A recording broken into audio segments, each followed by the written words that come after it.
제가 안동에 가면 그 하회마을이라는 곳이 있어요. 대단히 우리 국내에만 유명한 곳이 아니고 세계적으로 많이 알려진 곳입니다. 영국의 엘리자베스 여왕이 우리 국빈 방문했을 때 어디를 가고 싶냐 그랬더니 안동 하회마을을 가고 싶다고 그랬잖아요. 안동 하회마을이 있고 그다음에 하회탈이 있습니다. 하회탈이 모두 한 11종류 정도 되는데요. 제가 몇 년 전에 아내와 함께 나도 엘리자베스 여왕만 갈 수가 있나, 나도 갔다 와야 하회마을이 돋보인다. 그래서 하회마을을 갔어요. 근데 가서 제가 알게 된 사실이 있어요. 이 하회탈이 있잖아요. 이게 국보 제121호로 지정되어 있습니다. 하회탈이 존재하는 건 많이 알고 있는데 이 하회탈이 국보로 지정된 건 사람들이 잘 모르시죠. 국보로 지정한다는 얘기는 그만큼 귀하다, 중요하다 그 얘기잖아요. 이게 장신구에 불과한 것인데 이것이 왜 국보로 지정이 됐을까? 그만한 사연이 다 있는 거지요. 이 탈을 보면 뭐 양반탈도 있고 각시탈도 있고 뭐 백정탈도 있고 다양하게 있는데 공통점이 하나 있거든요. 하회탈의 공통점이 뭔지 아세요? 전부 다 웃고 있다는 거예요. 다 웃고 있는 거예요. 그러니까 우리가 일반적으로 백정하면 섬찟하잖아요, 정서적으로. 그런데 이 백정탈이 활짝 웃고 있는 걸 보면 섬찟하다는 생각이 들지 않고 왠지 모르게 친근감이 느껴지는 거예요. 웃고 있는 사람은요, 인상 쓰고 있는 사람은요, 정신 사납습니다. 그런데 웃고 있는 사람은 왠지 모르게 친근감이 느껴지는 거예요. 옛말에 사자성어 가운데 소문만복내 소지황금출이란 말이 있어요. 소문만복내, 웃음이 가득한 집안에 만가지 복이 들어온다. 소지황금출, 마당 청소를 하는데 황금 덩어리가 나온다. 너무나 옛날 어른들은 왜 그렇게 지혜로웠는지 모르겠어요. 우리 들은 김에 한번 또 이거 나가면 잊어버리잖아요. 옆에 분에게 서로 넘어가야죠. 소문 만복내 하시고 소지 황금출 하시기를 바랍니다.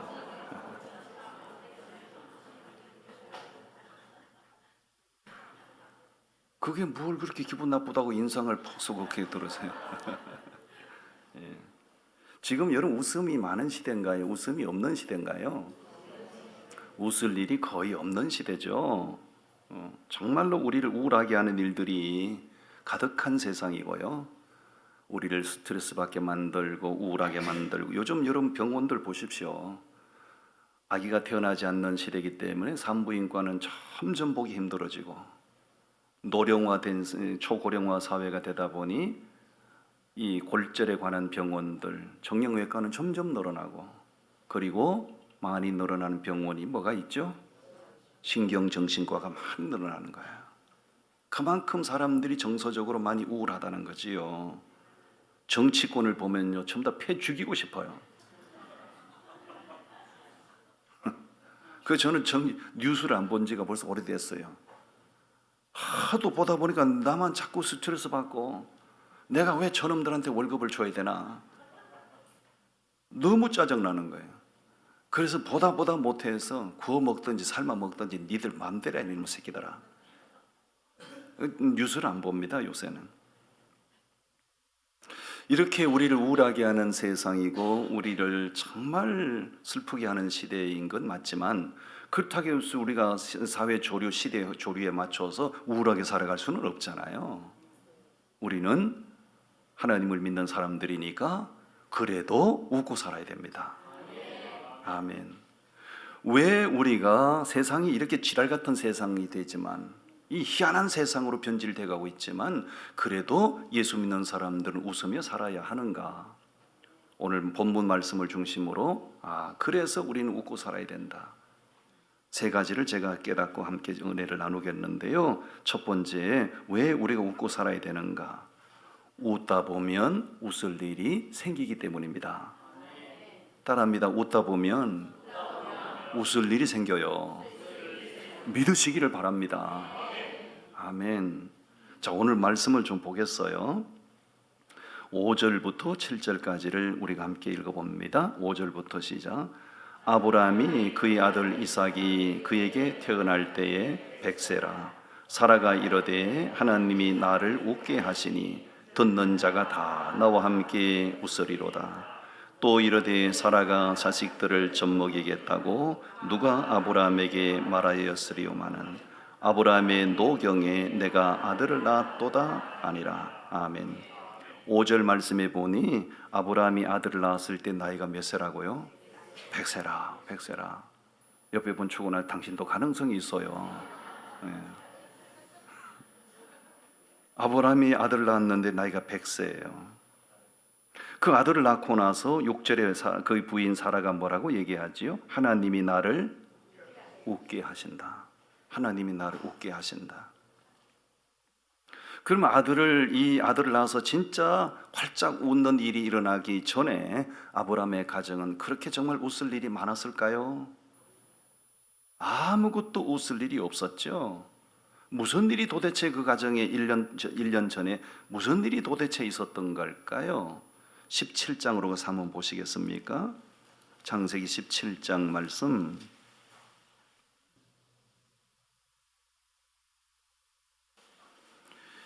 네, 16절과 17절을 우리 함께 읽어봅니다. 16절, 17절 시작.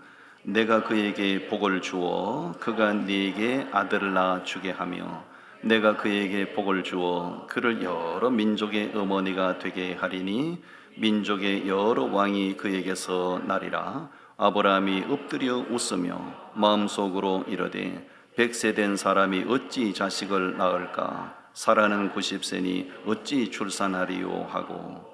어느 날 하나님의 사자가 아브라함의 집 앞을 지나가는데 아브라함이 평소에 늘 하던 것처럼 달려나가서 그냥 지나치지 마시고 우리 집에 들어오셔서 편히 씻고 쉬시고 가십시오. 지극한 정성으로 하나님의 사자를 대접하고 섬겼잖아요. 융숭한 대접을 받은 주의 사자가 아브라함에게 축원을 하는 겁니다. 내년 이맘때가 되면 당신 부인이 자식을 낳게 될 것이고 자식을 낳아서 품에 안고 기뻐하게 될 겁니다. 그 얘기를 들을 때 아브라함의 반응이 나옵니다. 17절에 보시죠. 아브라함이 어떻게 했다고요? 아브라함이 엎드려 웃었다는 얘기는 뭐예요? 엎드려 웃었다는 얘기는 뭐예요? 진짜 믿어져서 웃었다는 거예요? 기가 차서 웃었다는 거예요? 기가 차서 웃었다는 겁니다. 엎드려 웃었다는 얘기는 믿어져서 웃었다는 얘기가 아니라 기가 차서 웃었고 안 믿어져서 웃었다 그 얘기입니다. 아니, 말 같은 말씀을 하셔야 되지요. 내년이 되면 내 나이가 100세입니다. 내 부인은 나이가 90세가 된다고요? 어떻게 우리 가정에 그런 일이 일어날 수 있습니까? 믿어지지 않고 기가 차서 웃었던 거지요. 1년이 지났습니다. 믿어지지 않아서 웃었어요? 기가 차서 웃었어요? 어이가 없어서 웃었어요? 그런데 1년이 지나고 보니 그 믿어지지 않아 웃었던 그 웃음이 실제로 현실이 된 겁니다. 아멘. 예수 믿는 사람들이 왜 웃고 살아야 되는가? 무슨 웃을 일이 많아서 웃으면 그건 더 좋은 것이고요. 웃을 일이 아무것도 없어도 하나님이 내 삶 가운데 역사하실 것을 믿고 웃으면 실제로 웃을 일이 생깁니다. 여러분, 아브라함이 이 일이 일어나기 전에 아브라함은 아무것도 웃을 일이 없어요. 왜? 족장이잖아요. 그리고 유대인 사회는 혈통주의 사회거든요. 옛날에 여러분들 다 들어보셨을 거예요. 우리나라 조선시대 때 칠거지약이란 게 있었어요. 칠거지약. 여자가 시집을 갔는데 자식을 낳지 못하면 그 집안에 대가 끊어지게 한다고 해서 소박을 맞고 쫓겨났거든요. 그래도 여자는 항변을 할 수가 없었어요. 유대인 사회는 더 심하거든요. 그 집에 시집을 갔으면 자식을 낳아서 혈통을 이어야 되는데 아브라함의 부인은 임신을 못했잖아요. 족장에 위신이 서지 않는 거죠. 권위가 서지 않는 거지요. 웃을 일이 아무것도 없었던 거예요. 그런데 하나님이 하신 말씀을 듣고 의의가 없어서 웃었더니 웃음이 자신의 현실이 된 겁니다. 아멘. 따라합니다. 웃다 보면 웃을 일이 생길 겁니다. 기적 같은 일이 일어난 거예요. 여러분 100세가 된 아브람, 90세가 된 사라가 자식을 낳는다고요? 이건 사람이 하는 일이 아니죠. 이거는 말씀으로 천지를 창조하신 하나님의 능력으로 된 일입니다. 아멘. 자식을 아들을 낳았습니다. 저는 아들 하나 딸 하나를 낳았는데 아들을 낳을 때도 그렇고 딸을 낳을 때도 그렇고 이름을 뭘로 지을까 생각을 많이 했거든요. 그래서 딸을 제가 먼저 낳았는데 미안합니다. 제가 낳은 게 아닙니다. 저희 아내가 낳았어요. 네. 딸을 먼저 낳았는데 생각을 많이 하다가 이름을 한나라고 지었어요. 아들을 낳았는데 이름 생각을 많이 하다가 요셉이라고 지었어요. 여러분도 그렇지 않나요? 아들 낳았을 때 니는 똥순이 해라, 니는 개순이 해라 그러진 않잖아요. 이름을 아들 주심 이름을 뭘로 지을까? 딸을 태어남 딸 이름을 뭘로 할까? 생각을 많이 하지 않나요? 자기 자신을 그렇게 신뢰하지 못한 사람은 또 봉투 들고 장명소 찾아가기도 하잖아요. 좋은 이름을 받으려고 하는 거 아닌가요? 아브람과 사라는 100세에 대해서 아들을 낳았는데 이름 뭘로 지을까 고민할 필요가 없어요. 태어났잖아요. 네 이름은 이삭이야. 왜? 이삭이란 이름은 웃음이란 뜻입니다. 하나님이 웃기게 말씀하셨더니 실제로 웃을 일이 생겼잖아. 볼 것 없어. 네 이름은 웃음이야. 할렐루야. 그 여러분들이 아들 낳으면 전부 다 웃긴다야 웃긴다야 이삭이라고 다 지어라고요. 최이삭, 김이삭, 박이삭, 정이삭. 기가 차고 의의가 없어도 웃어야 하는 이유가 여기 있는 거예요. 웃다 보면 그 웃음이 실제 우리 삶이 되고요. 아멘. 아까도 말씀드렸지만은 우리가 살아가는 지금 현대 사회는 웃을 일이 거의 없어요. 웃을 일이 별로 없는 것이 아니라요, 오히려 우리를 막 불안하게 하고 너무 우리를 우울하게 하는 거예요. 왜 그렇게 우울증 환자들이 많은지 모르겠어요. 저도 어느 날 가만히 앉아 있으면 우울감이 막 밀려올 때가 있더라고요. 정말 죄송하지만 목사도 그래요. 우울감이 막 밀려올 때가 있어요. 그러면 내가 미쳤나 봐. 내가 왜 이래? 그래서 거울 앞에 가가지고요, 내 표정 관리 한번 하고요. 목사가 이렇게 우울하면 성도들이 어떻게 되겠어요? 물가는 하늘 높은 줄 모르고 지솟아 오르지요. 되는 일은 없지요. 거기다가 남편 속색이지, 자식 속색이지. 정말로 살맛 안 나지요. 그래도 웃다 보면 하나님은 내 삶 속에 웃는 일을 하나님께서 연출해 주실 거예요. 하는 일이 정말 풀릴 것 같지 않고 너무너무 풀리지 않는 문제 때문에 우리가 숙제를 하는 것처럼 답답하잖아요. 그래도 감사하고 웃다 보면 어느 순간 풀려 있어요. 왜냐면 그런 체험을 하지 않나요? 여러분들, 저는 요즘 최근에 와서 혈압이 많이 올라갔어요. 계속 머리가 깨질 듯이 아픈 거예요. 단체 일로 너무 많은 신경을 쓰고 스트레스를 받다 보니까요, 야, 내가 이러다가 이게 완전히 고혈압으로 쓰러지는 거 아니야?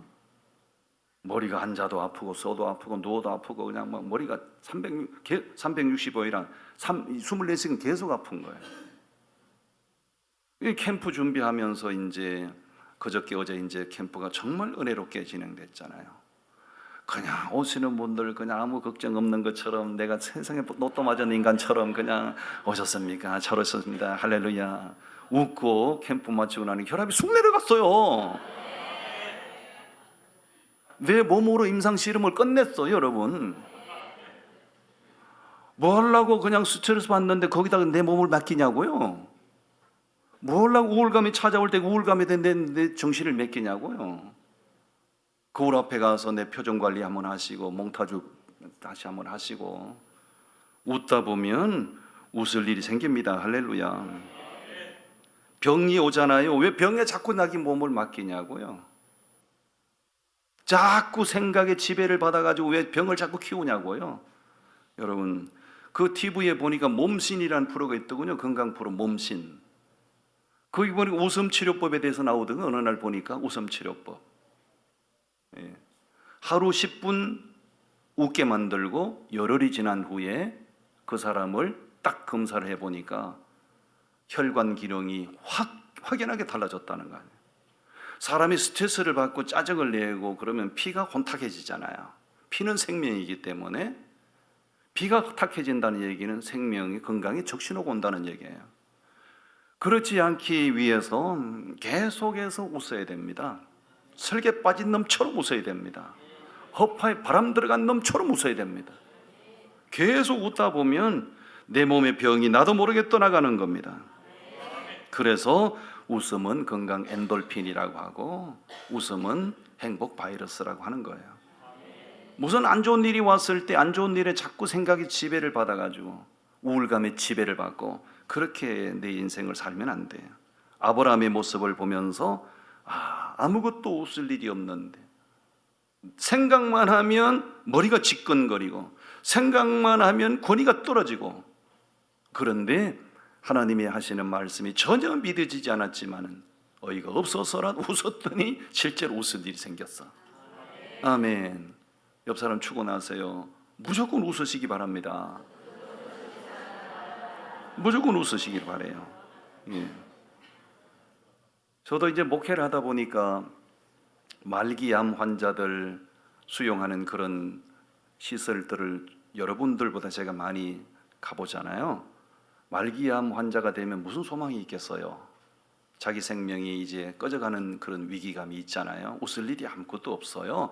그 말기암 환자들 그 수용돼 있는데 가보니까 뭐 음식 같은 것도 이제 뭐 몸에 맞는 식단을 마련해서 제공되고, 그 중에 꼭 하는 일이 있더군요. 프로그램 중에 아주 중요하게 여기는 부분이 있더군요. 그것은 하루 프로그램 중에 1시간 이상씩 모여서 배를 잡고 웃게 만드는 거예요. 웃다 보니 면역 체계가 강해지고 웃다 보니 암에서 탈피가 돼요.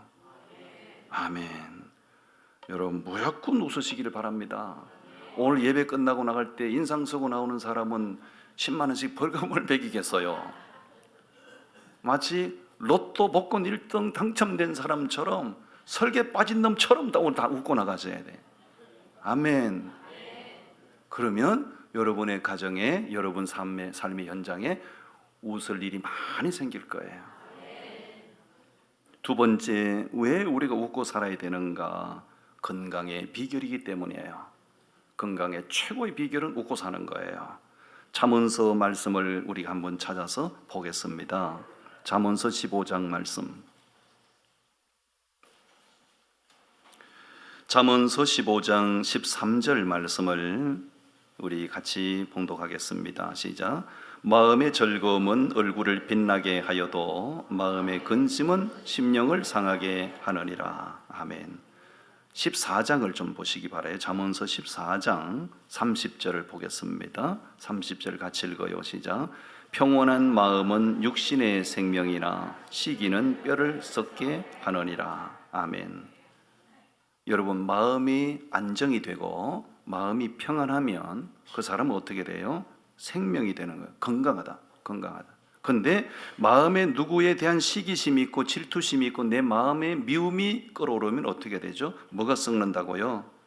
뼈를 썩게 한다. 건강에 최악이다 그 얘기죠. 아까 읽었던 15장 13절에서는 뭐라고 말씀하나요? 마음의 즐거움은 얼굴을 뭐 한다고요? 빛나게 하는 거예요. 고급 화장품 때려 안 발라도 마음의 즐거움은 얼굴을 빛나게 하는 거예요.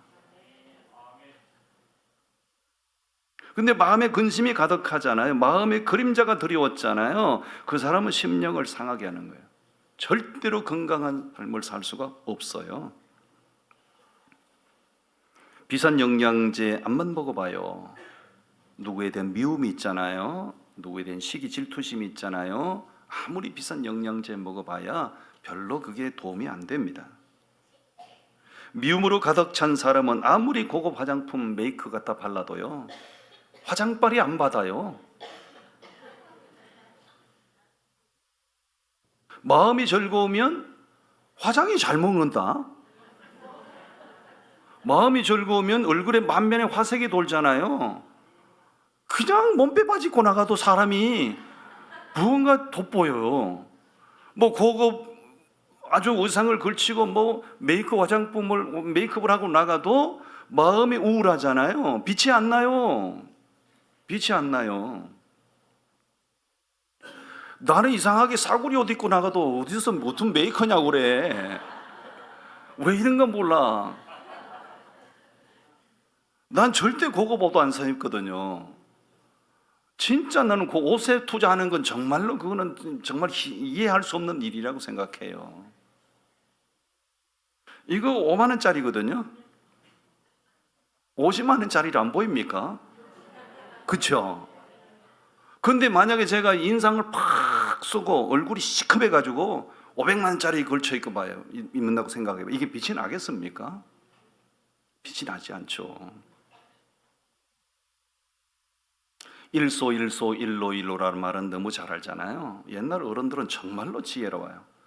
한 번 웃으면 한 번 젊어지고 한 번 노하면 한 번 늙어진다. 성경 잠언서 32장 1절로 놓고 싶지 이게 너무나 명언이에요. 여러분 인생을 건강하게 사는 비결은요, 뭐 좋은 거 먹고 마시는 게 아니고요, 웃고 사는 겁니다. 웃으며 사는 거예요. 저는 폐결핵으로 고생을 참 많이 했어요. 폐결핵으로 한 10년 정도 투병을 했거든요. 폐결핵을 투병하면서 제가 알게 된 사실이, 의사가 일러준 사실이에요. 이 폐결핵균이라고 하는 것은 결핵 환자들 속에만 있는 게 아니더군요. 모든 사람들 인체 속에는 폐결핵균이 다 있는 거예요. 근데 면역이 떨어지거나 신체가 허약해지면 그 폐결핵이 폐에 착상이 되면 폐결핵 환자가 되는 거예요. 여러분 몸속에도 폐결핵균은 다 있는 거예요. 그래서 면역을 강화시키고 몸이 허약하지 않도록 이제 관리하는 거, 폐결핵 걸리지 않기 위해서. 암세포도 마찬가지거든요. 암세포는 암 환자들 속에만 있는 게 아닙니다. 매일 일반인들 몸속에는 300개에서 400개 이상의 암세포가 생성이 됩니다. 옆 사람 얘기해 주세요. 당신 몸속에도 암이 있어요. 왜? 그거는 누구든지 매일 암세포가 생성이 되는 거예요. 그러면 우리 몸속에서 매일 하루 300개, 400개씩 암세포가 생성이 되는데 그걸 우리가 처리를 해야 되지 않겠어요? 생성되는 암세포를 우리가 처리하지 못하면 그 암세포가 내 신체 부위 어디 착상이 되면 간에 들어가면 간암 환자가 되는 거잖아요. 위에 붙으면 그 위암 환자가 되는 거잖아요. 뇌에 들어가 착상하면 뇌암 환자가 되는 거예요. 우리가 암세포가 내 신체 부위 어디에 지배를 착상하지 못하도록 뭘 하면 될까? 의사들이 일러주더군요. NK세포를 활성화시켜라. 내추럴 킬러 세포, 암세포를 이길 수 있는, 암세포를 제압할 수 있는 세포가 있는데 그게 NK세포라는 거예요. NK세포가 몸 안에서 가장 활발하게 하는 방법이 그 뭐냐면 웃는 거라잖아요. 아멘. 내가 미소 지을 때, 내가 웃을 때, 박장대소함 웃을 때 내 몸속에서 NK세포가 활발하게 활동을 해서 매일 생성되는 암세포를 제압한다는 거예요. 이거 진짜 이 좋은 정보를 내가 이렇게 아무데나 안 알려드리는데.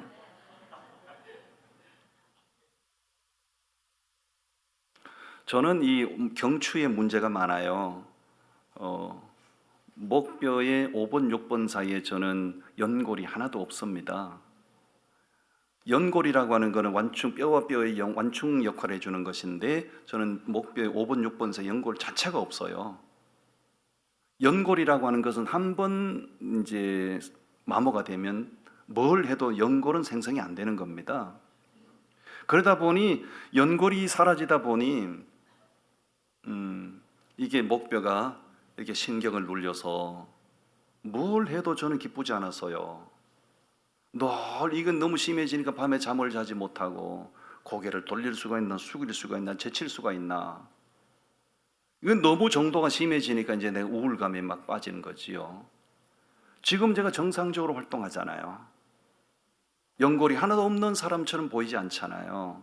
내가 스스로 터득한 게예요. 그 연골이 없는데 내가 이 목사인데 우울증에 빠져가지고 이렇게 아이고야 계속 이러고 다닐 수가 있겠나 이거요. 그 스스로 터득하기를 근육을 강화시키자. 근육을. 그래서 저는 매일 근육 강화 훈련을 합니다. 그러므로 목을 젖히는 것도 돌리는 것도 다 가능해요. 아무 문제 없는 것처럼 정상인처럼 저는 산다고요. 저는 깨달은 게 있어요. 근육 관리가 그렇게 중요하다는 거예요. 여러분, 근육이라고 하는 거는 사람 몸 속에는 머리끝부터 발끝까지 약 600여 개의 근육으로 다 조직이 되어 있어요. 나이를 먹을수록 근육은 관리하지 않으면 근육은 다 빠져나가는 거예요. 근육을, 얼굴에도 근육이 다 있는 겁니다. 얼굴의 노화 현상을 막지 않기 위해서는 얼굴 근육 훈련을 많이 하셔야 돼요. 이렇게 하시고, 다리, 신체 모든 부위가 다 마찬가지예요. 근육 강화 훈련을 많이 하시면 되는데, 얼굴에 여러분, 얼굴도 이게 노화 현상이 그냥 우울한 생각이 막혀버리면 얼굴이 주름이 늘어나고요, 사람이 괴물처럼 변한다고. 얼굴 주름이 늘어나는 걸 예방하고 얼굴 늙어가는 걸 예방하는 최고의 비결이 뭔가? 웃는 겁니다. 아멘. 여러분, 통계적으로 보면 남자가 오래 살아요? 여자가 오래 살아요? 여자가 오래 삽니다. 평균 수명이 여자가 6년에서 7년도 오래 살아요. 왜 여자가 오래 사는지 알아요? 여자는 감정 표현에 솔직하기 때문에 그래요. 남자는 감정을 감추고 살아요. 되게 웃기는 일 있잖아요. 한번 웃고 그냥 시시히 웃고 말아요. 여자는 감정 표현에 솔직합니다. 아이고 세상에. 자기 혼자 박수 치도 안 되면 상대방 치고, 손뼉 치다가 부저가 뭐 발도 구르면서 뭐가 그런 별것도 아니야. 그 여자는 감정 표현에 솔직한 거예요. 그러니까 여자는 오래 사는 거예요. 남자는 빨리 죽습니다. 왜? 감정 표현이 서툴러요. 옆에 앉은 저 장로님들, 집사님들 한번 봐봐요. 뭐 어젯밤에 뭐 가위 눌린 사람처럼 그렇게, 어제 주무시다가 뭐 가위가 심하게 눌렸나 싶을 정도로 표정이 막 굳어 있는 거예요. 표정이 어두운 거예요. 그게 자기도 모르게 그렇게 생활 습관이 돼서 그런 거예요. 여러분, 감정이 늙어가는, 신체가 늙어가기 전에 감정이 먼저 늙어가는 거거든요. 감정이 늙어가면 어떻게 되는? 웃음이 사라지죠. 감정이 늙어버리면 좋은 걸 봐도 감정 표현이 잘 안 됩니다. 감정이 늙어버리면 눈물이 메말라 버려요. 그러므로 우리가 감정 관리 잘 하셔야 돼요. 슬픈 일을 볼 때는 슬퍼할 줄 알고, 기쁜 일을 볼 때는 기뻐할 줄 알고, 여자들처럼 감정 표현이 솔직해져야 돼요. 아멘. 여자들 중에 가끔 보면 감정 표현이 솔직하지 못한 분이 있어요. 가끔 있습니다. 그런 분들은 우울증 올 확률이 99%예요. 여러분, 왜 우리가 웃고 살아야 하는가? 그것이 건강하게 사는 데 있어서 최고의 비결이기 때문입니다. 설교 듣는데 이런 얘기해도 가만히 입신 들어가는 분 있잖아요. 그분은 3년 안에 우울증으로 입원할 가능성이 많아요. 이런 중요한 설교를 하는데도 나하고 무슨 상관이 있다고 그런 분 있잖아요. 그런 분들은 조만간에 신경정신과를 왕래할 가능성이 많아요. 우리 건강하게 살기 위하여 많이 웃고 삽시다. 할렐루야. 그러니까 예배 끝나고 나갈 때도 그냥 우울증 환자처럼 그렇게 땅만 보고 나가지 마시고, 옆에 앉은 사람 다가가셔서 손뼉도 한번 부딪히시고, 한번 미소도 한번 지어주시고, 아무리 처음 보는 사람이라도 정말로 잘 오셨다고 과격할 정도로 리액션을 하시고, 밑에 내려가면 또 맛있는 식사가 만찬이 준비되어 있지 않습니까? 늘 맛있지만은 먹을 때 먹고 나서 어쩜 이렇게 맛있냐고 그렇게 극찬을 하시고, 그러면 모두가 다 이 교회는 바로 행복의 전당이 되고요, 여러분 건강한 삶을 살 수 있어요. 할렐루야. 마지막 세 번째를 소개합니다. 우리가 왜 웃고 살아야 되는가? 하나님의 뜻이니까요. 하나님의 뜻이니까요. 데살로니가 전서 5장으로 가서 말씀을 보겠습니다.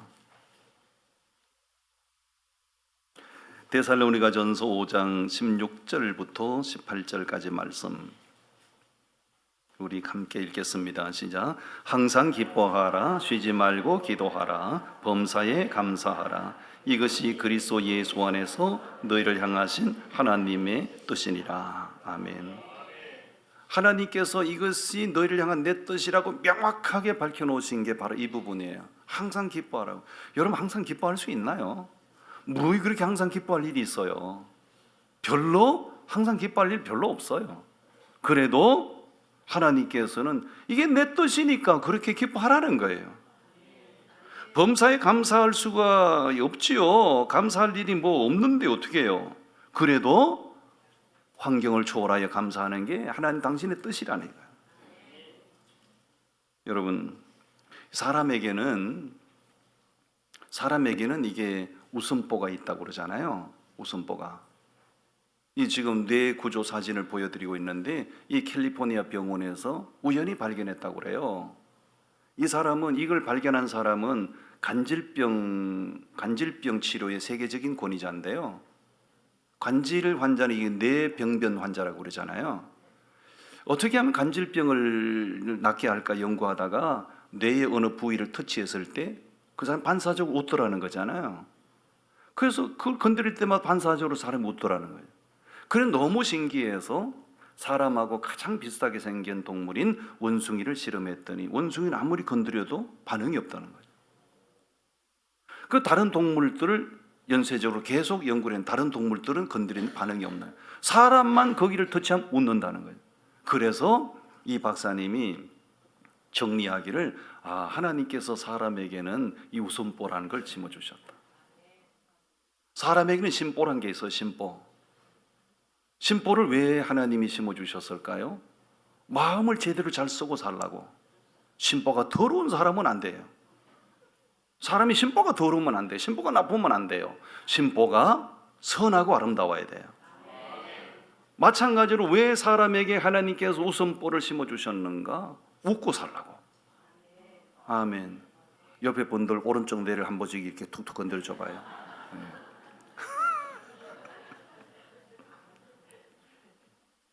웃음보를 심어준 이유가 있겠죠. 항상 웃으며 살라는 거겠죠. 그런데 자꾸 세상은 우리를 웃음을 잃어버리게 만들잖아요. 우리가 살아가는 이 세상은 점점 우리에게 표정이 굳어지게 만들고 웃음을 잃어버리게 만들고 하는데 그런 세상 패턴에 우리가 내 자신을 맡기고 그렇게 살아갈 수는 없지요. 하나님의 뜻이니까 우리 믿음으로 웃고 살려고 해야 되죠. 할렐루야. 웃는 얼굴에는 침을 못 뱉어요. 웃는 얼굴에는 침을 못 뱉어요. 활짝 웃으며 다가오는 사람에게는요, 그 사람 밀쳐낼 수가 없어요. 이 사람은 얼굴이 참 중요한데 얼굴이 자기를 위해서 있는 거예요? 다른 사람을 위해서 있는 거예요? 다른 사람을 위해서 얼굴이 있는 거예요. 저도요, 지금 여러분들이 저를 바라봐 주실 만하지요. 근데 저도 새벽에 일어나면 저도 놀랍니다. 새벽기도 나오려고요, 잠영종 소리 듣고 벌떡 일어나가지고요, 화장실에 거울 앞에 보면 이런 괴물이 있나? 머리는 지멋대로 뻗쳐 있지, 얼굴은 그냥 뭐 멍망진창이지. 그래서 그런 모양으로 제가 새벽 강단에 설 수는 없잖아요. 그래서 예수하고 머리 손질도 하고 뭐 매무새를 가다듬고 이렇게 이제 나와서 강단에 서는 거거든요. 그거는 나를 위해서 하는 거예요? 여러분들 위해서 하는 거예요? 그렇습니다. 성도들을 위한 배려죠. 솔직히 뭐 나 혼자 그냥 그렇게 한다면 제가 무슨 뭐 잠옷바람으로 설치든 무슨 상관이 있어요? 머리가 뻗치든 날리든 무슨 상관이 있어요? 남을 배려하기 위해서 얼굴을 가다듬고 머리 손질하고 그렇게 하는 거예요. 여러분, 누구든지 얼굴은 자기를 위해서 있는 게 아니라 남을 위해서 있는 거예요. 그러므로 웃는 얼굴로 다른 사람을 대하는 것은 상대편을 배려하는 거예요. 인상이 굳어진 채로 사람을 대하잖아요. 그런 다른 사람을 무시하는 겁니다. 옆 사람을 배려하는 마음으로 한번 웃으면서 한 번씩 이렇게 서로 봐주시죠. 이렇게.